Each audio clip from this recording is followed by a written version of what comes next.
Apa itu fetish sempak? Fetish sempak adalah ketertarikan seksual terhadap sempak. Orang dengan fetish sempak biasanya mudah terangsang dengan aneka hal yang berkaitan dengan sempak. Misalnya, melihat seseorang tampil memakai sempak, melihat sempak yang sedang dijemur, mencium aroma sempak dengan bau alami tubuh, menjilat sempak yang ternodai cairan tubuh, menggesek alat kelamin dengan sempak hingga ejakulasi. Apa saja variasi pada fetish sempak? Variasi pada fetish sempak umumnya tergantung pada preferensi masing-masing orang, seperti nafsu pada jenis sempak tertentu, sempak G-string, sempak jockstrap, sempak renang, dan lain-lain. Nafsu pada aroma sempak, bau selangkangan, bau terasi, bau keringat bekas gym, bau pesing, bau cairan putih kering, atau bau parfum, bau khas cewek cowok, dan lain-lain. Nafsu pada tampilan sempak, warna sempak, motif sempak, dan noda sempak, seperti noda pipis kuning, noda daki selangkangan, noda merah datang bulan, noda kuning ketal kering, dan lain-lain. Nafsu pada pemakai sempaknya, sempak cewek atau cowok, sempak tetangga, saudara atau anak kos, sempak janda atau om-om, sempak kuli, ojol atau artis, sempak anak gym, anak futsal atau anak basket, dan lain-lain. Nafsu pada sempak bahan tertentu, katun, polyester, spandex, dan lain-lain. Kenapa orang bisa punya fetish sempak? Kemungkinan pertama, bisa jadi akibat terpapar konten porno di media sosial. Karena sering lihat video orang masturbasi sambil mengendus sempak, akhirnya jadi penasaran dan terangsang dengan fetish sempak. Kemungkinan kedua, bisa jadi karena orang tersebut pernah punya pengalaman enak yang berkaitan dengan sempak. Misalnya nih, dulu pernah dienakin sama partner seksi yang cuma pakai sempak.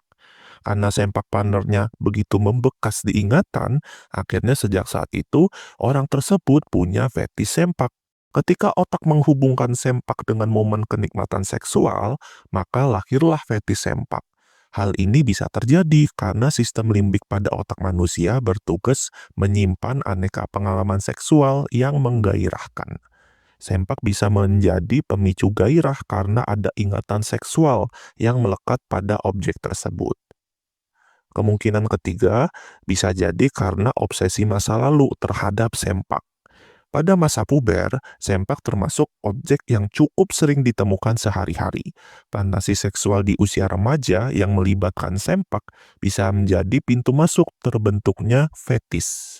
Terutama jika tidak ada tempat pelampiasan gairah seks. Misalnya belum punya pasangan atau hidup di lingkungan yang alim ya. Misalnya nih, saat remaja pernah terangsang karena tidak sengaja melihat orang seksi pakai sempak, atau tidak sengaja mencium aroma sempak kotor. Semenjak itu, dia penasaran dan mulai mencoba melihat atau mengendus lebih banyak sempak. Karena pengalaman tersebut dilakukan secara berulang, akhirnya otak mengaitkan objek sempak dan gairah seksual, sehingga lahirlah fetish sempak pada orang tersebut. Kemungkinan keempat bisa jadi karena sempak dijadikan bahan pelampiasan fantasi seksual. Misalnya nih, ada orang nafsu sama tetangga sebelah yang seksi. Dia sangat ingin memiliki tetangga tersebut, tapi dia malu menyatakan perasaannya. Jadinya, orang tersebut diam-diam nyolong sempak tetangganya untuk dijadikan pelampiasan fantasi seksualnya. Sempak tersebut menggantikan posisi si tetangga yang belum bisa dia dapetin. Orang tersebut mungkin akan mengendus, menjilat, atau menghias sempak curiannya dengan cairan tubuh, sambil membayangkan dia melakukan semua itu ke orang kesukaannya. Apakah fetish sempak termasuk normal? Dari segi kesehatan, fetish sempak termasuk normal jika tidak mengganggu, membahayakan, atau merugikan diri sendiri maupun orang lain. Bagaimanapun, fetish sempak adalah bentuk ekspresi seksual seseorang. Namun, jika fetish sempak membuat seseorang ketergantungan, di mana dia tidak bisa ereksi tanpa menikmati sempak bekas curian, maka hal itu sudah termasuk gangguan yang tidak normal. Dari segi norma sosial, fetish sempak cenderung belum dapat diterima secara terbuka karena masih dianggap tabu.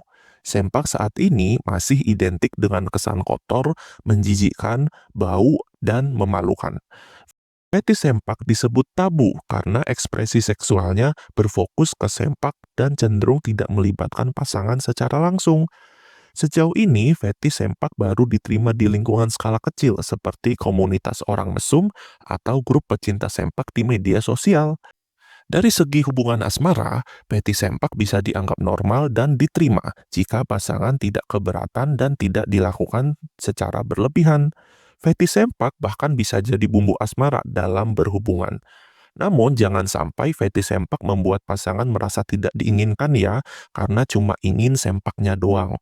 Kunci utamanya ada di komunikasi. Jika pasangan memiliki pandangan berbeda, maka cukup dibujuk tanpa paksaan. Apabila pasangan tetap keberatan, maka fetish sempak bisa dilakukan sendiri secara privasi agar tidak mengganggu pasangan. Oh iya, jika pasanganmu punya fetish sempak, maka usahakan untuk tidak langsung menghakimi ya. Coba dengarkan alasan dan ceritanya dulu. Utamakan menjaga sikap dan kata-kata sebagai bentuk toleransi, karena setiap orang bisa punya fetis yang berbeda. Dari segi agama, fetis sempak cenderung dianggap tidak normal karena bisa mendekatkan diri pada nafsu berlebihan yang menyebabkan dosa. Misalnya kayak godaan ingin mencuri sempak, ingin melakukan pelecehan, ingin berzina, ingin melakukan kekerasan seksual, dan sebagainya. Apakah fetis sempak punya istilah khusus? Dari hasil riset terbatas, sejauh ini baru ditemukan dua istilah yang biasa dipakai di komunitas penyuka fetis sempak, yaitu tribut dan topping. Tribut artinya mengeluarkan cairan putih pada sempak bekas yang dibeli dari pemilik sebelumnya. Aksi tersebut biasanya difoto atau direkam untuk dipamerkan ke si penjual sempak bekas. Nah, kalau topping itu maksudnya request tambahan dari pembeli sempak bekas. Misalnya, pembeli request sempak bekasnya dikasih cairan tubuh milik penjualnya, atau request sempak bekas yang paling bau. Apakah pernah ada fenomena unik yang berkaitan dengan fetish sempak? Sejauh ini ada dua fenomena unik yang berkaitan dengan fetish sempak, yaitu fenomena pencurian sempak dan fenomena jual beli sempak. Di negara seperti Jepang, Korea, dan Indonesia, praktik pencurian sempak bisa terjadi di area padat penghuni seperti kos-kosan atau asrama. Pelaku umumnya mencuri sempak bekas untuk kepuasan pribadi, meski sebagian pelaku juga menjualnya di internet. Kalau di negara Amerika dan Inggris, praktik jual beli sempak biasanya dilakukan di platform berbayar kayak OnlyFans. Varian sempak yang dijual pun ada banyak. Misalnya kayak sempak bekas 2 hari nggak dicuci, sempak keringat bekas gym, dan sempak dengan topping cairan tubuh pilihan. Walau terdengar remeh, fetish sempak ternyata bisa menggerakkan roda perekonomian dari bawah tanah lewat platform digital ya guys. Di ekonomi yang makin nggak menentu kayak sekarang, nggak heran ya kalau makin banyak penjual sempak bekas hehehe. Bagaimana sejarah perkembangan fetish sempak? Pada era tahun 1890 hingga 1900, seorang dokter bernama Richard von Krop-Ebing mencatat fetish sempak dalam bukunya yang berjudul Psychopathia Sexualis. Sang dokter menyebut bahwa ada sebagian orang yang bisa terangsang oleh objek yang bersentuhan dengan alat kelamin seperti sempak. Di era tahun 1950 hingga 1980, Amerika dan Eropa memulai fase industri film dewasa awal. Majalah dewasa yang menampilkan model bersempak sebagai bahan fantasi seksual mulai banyak diproduksi.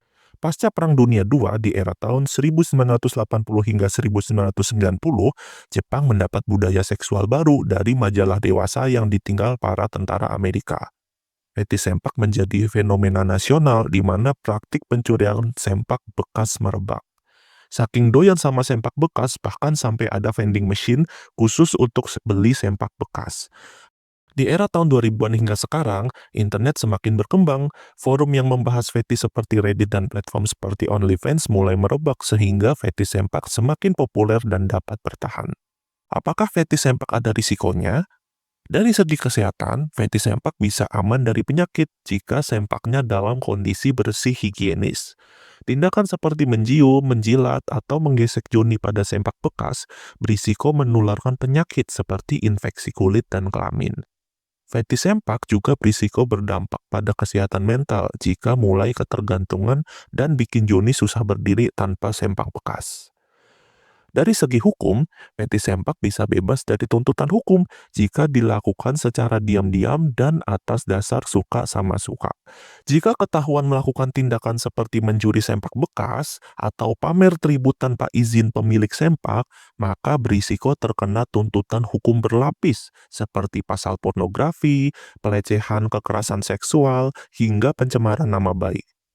Dari segi sosial budaya, fetish sempak berpotensi bebas dari sanksi sosial jika dilakukan secara diam-diam atau dilakukan bersama pasangan yang sudah sah. Ketahuan punya fetish sempak berisiko kena sanksi sosial, seperti dikucilkan dan diejek karena dianggap kelainan. Selain itu, nama baik pribadi atau keluarga bisa rusak dan berisiko jadi aib yang bisa diungkit kapanpun jika ada jejak digitalnya. Dari segi agama, fetish sempak berisiko menimbulkan dosa karena memancing hawa nafsu pada perbuatan dosa. Misalnya seperti mencuri sempak bekas atau melakukan pelecehan kekerasan seksual. Agama-agama besar umumnya menekankan pada pengendalian hawa nafsu dan menjaga kesucian dari hal najis.